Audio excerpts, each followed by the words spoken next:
तो पिछला ऑडियो सुन लिए हो। नेक्स्ट वाइगोस्की साहब ने बताया था कि जब सामाजिक संस्कृति अंतः संबंध के द्वारा अंतः क्रिया के द्वारा कोई चीज़ बताया जाता है, उसके संस्कार उसके सामाजिकता उन दोनों में जब दोनों में अंतःक्रिया के द्वारा बालक को बताया जाता है तो वह शिक्षा अस्थायी रूप से सक्रिय रूप से पॉजिटिव रूप से आगे बढ़ने लगती है।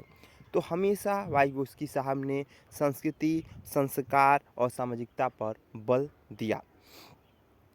अब आते हैं आगे। जहाँ पे मनोविज्ञान की बातें की जाती है तो वह मन आत्मा चेतना सभी पर अंतःक्रियाओं पर बल देता है। जैसे मान लीजिए मनोविज्ञान क्या है, तो यह कहीं ना कहीं मन का अध्ययन है, कहीं ना कहीं आत्मा का भी अध्ययन है और कहीं ना कहीं चेतना का अध्ययन है। लेकिन यह इससे सबसे ऊपर कहीं ना कहीं यह व्यवहार के अध्ययन को बताता है। जब तक आपका व्यवहार यह सभी अंतःक्रियाओं के संबंध को स्थापित ना कर दे तब तक आप आगे नहीं बढ़ सकते हैं। इसीलिए मनोविज्ञान एक व्यवहार एक कल्पना का अध्ययन है जिसके द्वारा सामाजिकता को समाज को और व्यक्ति को स्थापित करने का गुण को विकसित करता है। तो मनोविज्ञान व्यवहार के अंतःक्रियाओं पर कार्य करता है।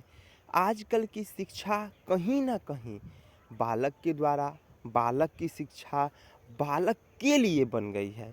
भाई समझिए, आज बालक विद्यालय क्यों जाता है?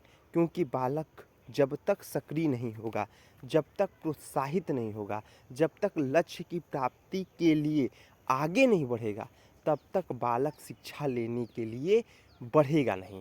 तो कहने का अर्थ है कि आज की शिक्षा त्रिभुजाकार है, कहीं ना कहीं छात्र केंद्रित, कहीं ना कहीं विद्यालय केंद्रित और कहीं ना कहीं अध्यापक पर केंद्रित यह शिक्षा प्रणाली को बताता है।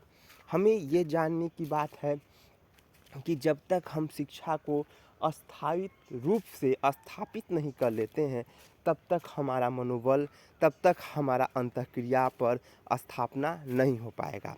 इसीलिए जब बालक की बात की जाती है तो बालक एक प्रकार का फुलवाड़ी है, अध्यापक एक प्रकार का उसको सींचने वाला है। जिस प्रकार से फूल में पौधों में आप सिंचाई अच्छे तरीके से करेंगे उसी प्रकार से फूल खिलेगा।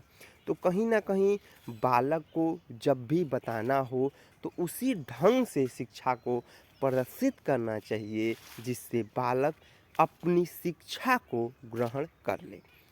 बालक पर कभी भी भार नहीं देना चाहिए, बालक पर कभी भी दबाव नहीं देना चाहिए, बालक पर कभी भी कठोर दंड देकर नहीं पढ़ाना चाहिए। दूसरा चीज़, जब बालक पर दंड की बात आती है तो दंड सक्रिय और नकली मतलब पॉजिटिव और निगेटिव दोनों होता है। जहाँ पे बालक को दंड दिया जा रहा है, दंड दे रहे हैं, वह दंड कहीं ना कहीं उस लक्ष्य की प्राप्ति करा दे रहा है तो वह दंड कहीं ना कहीं सकारात्मक की तरफ जाएगा। लेकिन दंड भी बच्चे की उम्र के हिसाब से देना है। दंड मानसिक दंड तो कभी देना नहीं है, शारीरिक दंड भी देना है तो ऐसा देना है बस उसकी लक्ष्य की प्राप्ति हो जाए, उसके मानसिकता पर वह दंड ना पड़े। क्लियर हो गया?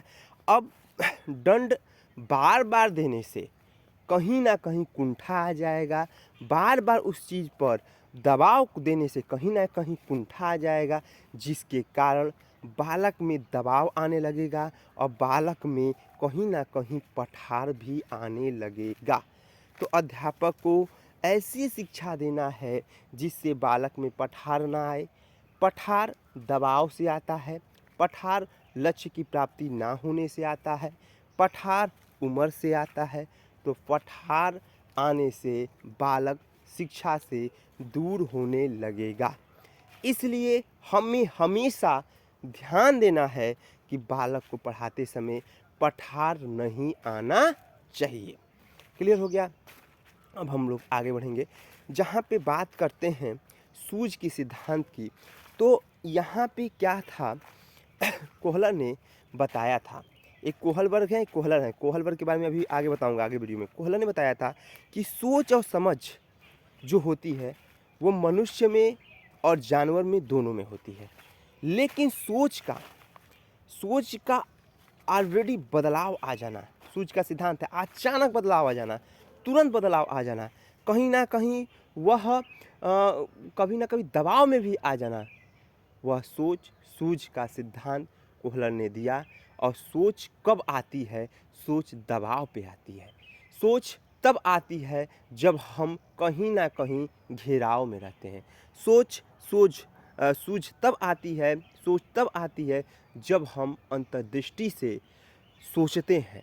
तो इसीलिए बताया गया कि उस बनमानुष को भूख लगा था और उसका सोच आया कि अब हम केले को डंडे से मारेंगे तो हमें केले की प्राप्ति हो जाएगी और हमारा भूख मिट जाएगा।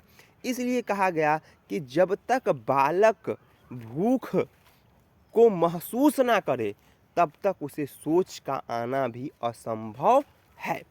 अब नेक्स्ट ध्यान रखेंगे, जो बालक बड़े परिवार में रहता है उस बालक का सोच, अंतर्दृष्टि तथा सामाजिकता ज़्यादा होता है। जो बालक छोटे परिवार में रहता है, संकुचित परिवार में रहता है, तो वहाँ पे सोच, अंतर्दृष्टि का विकास कम होता है, लेकिन शारीरिक विकास ज़्यादा होता है।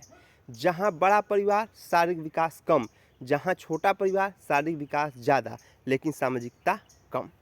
समाज एक ऐसा प्रतिबल है जो एक परिवार से कनेक्ट होता है। परिवार एक ऐसा प्रतिबल है जो माँ से कनेक्ट होता है, क्योंकि बच्चों का पहली गुरु जो है उसको माँ को माना जाता है।